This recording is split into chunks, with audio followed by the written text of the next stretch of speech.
Shabbat Shalom to everyone. This is my virtual Drasha that we're giving from our home before Shabbat so that we can all still share some Torah learning together before on Shabbat itself. And hopefully you'll be able to listen to this before Shabbat, get some inspiration about the Parsha. And our Parsha starts out with a new book, with the book of Vayikrah. And the book of Vayikrah, which literally means to call, starts the whole concept of korbanot, the whole concept of sacrifices. Now, in every English translation, a lot of the meaning is lost, and so I'll try to use the words korbanot, because korbanot, one thing they do not mean are sacrifices. In fact, the word korban means to get closer, from the root word of kuf resh bet, which is karev or karov. And so really, all the different offerings, whether it be the olah offering, whether it be the sin offering, whether it be an offering for a nedava, if somebody has a simcha, a joyous event, and essentially wants to throw a huge kiddush in the Beit HaMikdash, in the temple, all of those things are supposed to help us get closer to God, to Hashem. But let's take a step back. How does the book start? The book starts not with the word korbanot, or not with the word kohanim, the priests, even though the book itself, according to the Ramban, Nachmanides, one of the great commentators on the Torah, says that it's called Torat Kohanim, the teachings of the Kohanim, the teachings of the priests. That's the name of the book. But the book starts with one word, Vayikrah. And if you look, even you can do this online, in most Chumashim, and also in the Torah itself, you'll see there's a very, very strange way that the word Vayikrah is written. The first four letters are written normally, Vav, Yud, Kuf, Resh, and the last letter, Aleph, is written very, very, very small. It's a tiny letter called in Aramaic Aleph Ze'ira, the tiny Aleph. And that is in fact how you have to write a Torah. If you actually make that Aleph normal size in the Torah, that Torah is no longer valid. You have to write that Aleph small. And so what is the deal with writing the Aleph small? As we know, Aleph is the first letter in the alphabet, in the Hebrew alphabet, and it symbolizes children.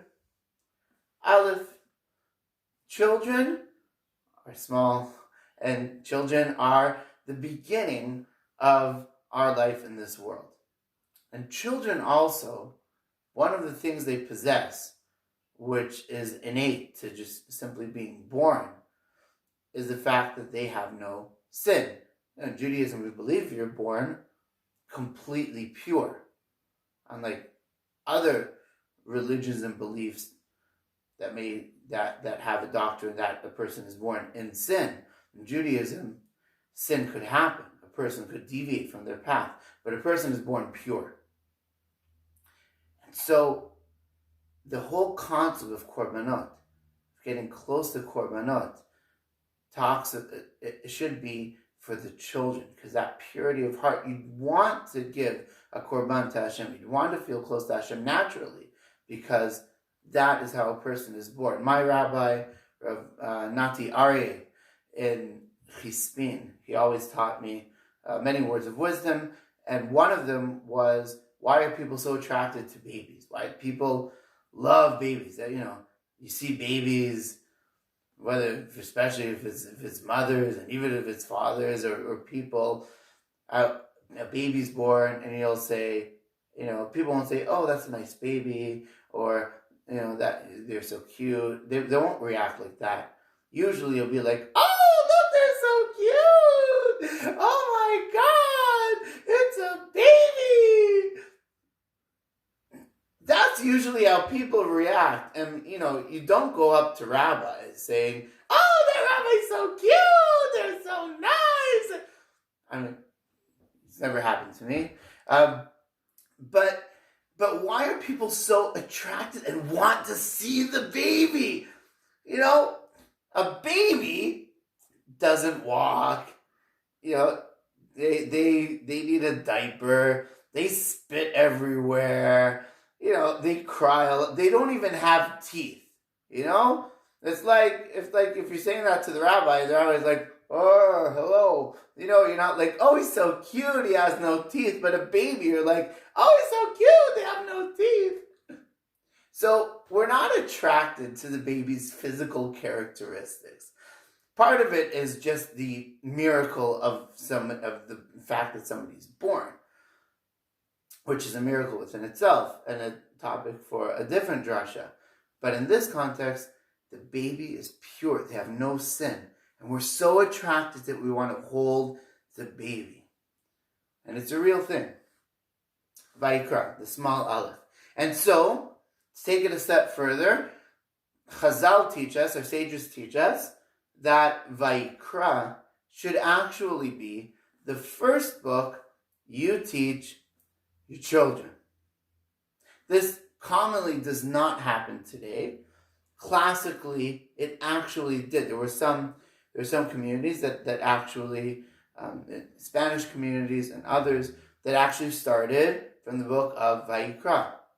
That's the first book they learned, which is puzzling somewhat, because Vayikrah, first of all, it is the third book and the Chumash and the 5 books of Moses.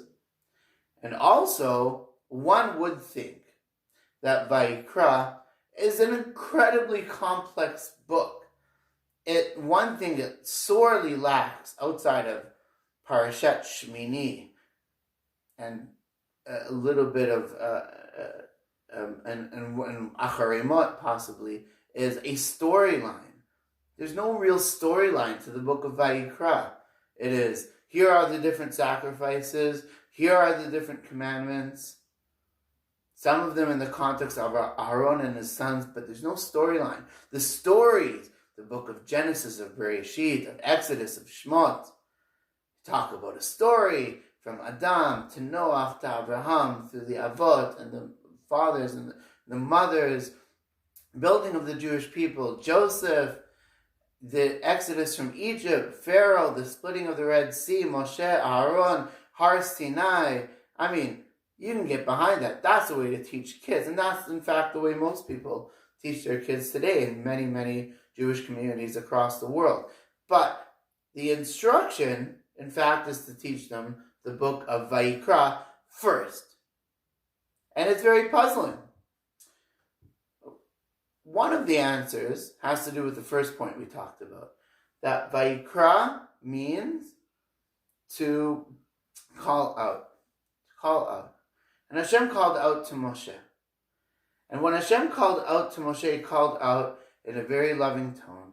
And he only spoke to Moshe. And Moshe only spoke to him in the tent of the covenant in Ohel Moed. And then Moshe would disseminate the message onto Aaron, Aaron's sons, the 70 Zkenim, and eventually all of Bnei Yisrael. But that special moment was a special moment just for Hashem and Moshe, for God and Moses.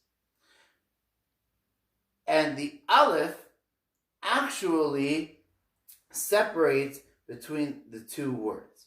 The word of Vayikar, which means Hashem revealed himself as a happening, as a coincidence, as a one-time phenomenon, to the word Vayikrah, and he called out. It could be, I don't know if you've been in a situation, to give an analogy, that you've heard your name, and then you turn around, and maybe by chance it was your name, but nobody really called you. This happens in Israel all the time, especially with my name is very common, Ariel, very common in Israel. So you hear Ariel, and then you have like 8 people turn around. It's really, really bad when you're in a mall and some kid yells out Abba, and then you have 50 people turning around saying, Abba, oh, not me. That Abba, no, not that Abba. The other Abba. Everybody's called Abba, pretty much. So it's very hard to know if somebody's actually calling you, but you happen to turn around because you hear the name. And if it happens to be your name, then maybe somebody will strike up a conversation with you, but they really didn't intend to call you. But it's very different if someone calls you, or for your own house, someone says Abba, Father, Daddy, Mother, Mommy, or Tati, for those who go by that.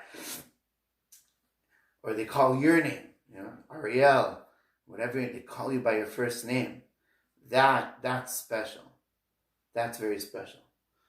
And Hashem called out to Moshe. Instead of Vayikrah, instead of coming to him and calling him by coincidence, by chance, he called him by design. He called him because he wanted to have that connection with Moshe. And that's what the word korbanot means. Korbanot means to become closer. To become closer to Hashem. And how do we come closer to Hashem? By sharing the world. We say, our sheep is your sheep. Your sheep is our sheep. Our vegetarian offering, our mincha offering, the flour and the solet, are for you, because it's the same world. We're sharing the same world. And God's world is our world. He gave it to all humankind in order to use it for the benefit of values, of connecting to God in this world. And that's what the word korban actually means. And so why do you teach it to the children? Teach it to the children because they understand that concept. Intrinsically, they haven't gotten to a stage where they can rationalize away their connection to God. They're so connected to values, to their good self, and even to Hashem, on that very, very intrinsic, primal, natural level, that of course you'd want to teach them the korbanot, because they get it. They get it. It's not a leap of faith. It's not a difficult concept to wrap their heads around. It is something intrinsic. Of course you want to be close to Hashem. And if you love Hashem, of course you'll give him a sheep as an offering. And the drasha is that the prototypical korban is what we call korban tamid, the korban that is always offered every single day. First thing in the morning, right before sunset in the evening, twice a day, and shacharit and mincha are in fact a derivative, or essentially an extension of those two sacrifices. And what do you offer during those sacrifices? Kivasim b'nei shana, sheep that are 1 year old, 1 year old sheep. One in the morning, one in the evening, which shouldn't be a problem in New Zealand with still 30 million sheep left. And so you have one in the morning, one in the evening. And it says b'nei shana, they're 1 year old. What's the significance of that? And so when a child is ben shana, without sin, then they'd have that affinity towards korbanot. And that's the drasha. That the whole concept of us getting in touch with who we are intrinsically and who we were as children, that natural connection to Hashem, the connection that you don't need to understand God intellectually. You just need to be present with who you are with faith. Very interestingly enough, last night I had a Zoom conference with the Abrahamic Council, and it was myself, it was a Muslim representative and a Christian representative, all talking about the life of Abraham. It was a fascinating hour and a half Zoom session, and Dave Moskowitz, I know he has the recording, and you can get it from him if you want. And one of the things that came to be was Abraham. Right? How did he have faith? He didn't have a synagogue, or different sources, a church or a mosque, or any other structure. He didn't have mitzvot that were handed down to him. He never really had prophecy until he was much, much older in life. And as a child, he fought for monotheism. He fought for God. He went against the grain and fought against idolatry, against paganism. Why did he do that? How did he even come to that? And all three of us, very interestingly enough, myself and the Christian representative and the Muslim representative, in fact there were two, said that it was intrinsic. It was because he came to it on his own. And the question came from one of the participants last night was, well, how does that affect our faith? Can we replicate Avraham in today when there are, whatever faith it may be, where there are these structures, there are synagogues, churches, mosques, there are mitzvot, there are different commandments, there are structures, there's different sects within each religion, different ways of connecting, different structures, different affiliations. Avraham had none of that. And really, and my answer to that, and everyone may have a different one, but my answer was that faith, emunah, is intrinsic. You can have all the mitzvot we want. We can have the structure. We can have this drasha, which is a way for us to learn together. And all the different platforms we have and all the different structures we have. At the end of the day, when you test one's belief, it's intrinsic. It's your emun, it's your emunah, which means faith. But the word itself comes from absolute trust. And it's something that comes from within. Just like the children have that natural connection with God, and therefore they'll give the korban, they'll understand the concept of korbanot. And maybe now we'll be able, during this isolation time, to try to get in touch with that intrinsic part of us, with that child part of us, because we were all children once upon a time, to get that faith and that intrinsic connection to Hashem. And hopefully we'll be able to do that within our new structures, within our new confines, in our bubbles. And I wish everyone that you can start learning the book of Vayikrah. It's a fascinating book in its own regard. You can go through it with your family, with anybody in your household. And I want to wish everyone a Shabbat Shalom, and maybe we all get in touch with that interconnection with Hashem.